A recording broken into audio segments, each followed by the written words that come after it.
So you've got a power of attorney. That power of attorney names an agent, an attorney in fact, if you will, to make financial decisions for you if you're incapacitated.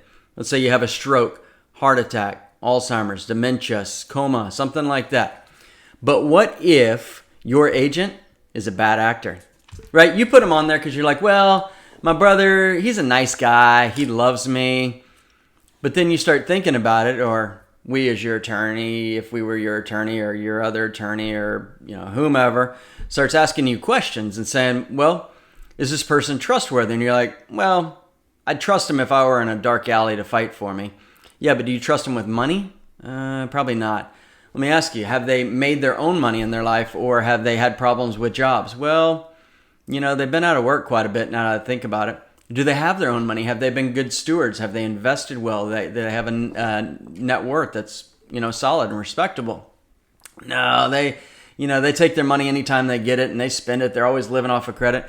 Well, maybe that person shouldn't be your power of attorney, because there are plenty of bad actors who become an agent on a power of attorney and they take advantage of the situation. I mean, take advantage. They're a fiduciary and they have to act as a fiduciary on your behalf. But if they don't, then they don't. And yes, you could sue them, but that person usually doesn't have any money to recover. And you're incapacitated, so who's going to know? And then maybe the whole estate is just dwindled down to nothing. So what if that person just mismanaged it, right? Didn't file tax returns for you, didn't pay your bills, didn't pay your mortgage, didn't pay your property taxes, you fell behind on payments. What if they invested it all and put it all in one stock, like a WorldCom from years ago, or Enron or something like that, and it just goes to zero and now it's done. But they're like, oh, I thought that stock was just going to make us so rich. Well, what if they just outright say, you know what? I've never had access to $500,000, to $2 million, to $5 million. I'm going to pull it out and I'm going to go to the Cayman Islands or Bahamas or India or wherever, and I'm just going to live fat for the rest of my life. They can do that. No one's going to stop them pretty much. And then it's gone.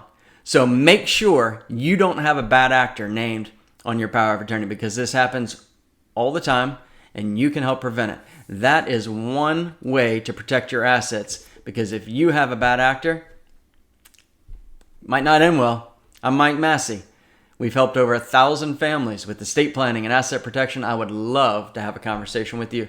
Just go to our website, mytxwills.com, and book a free consultation with us. We'd love to have a conversation with you.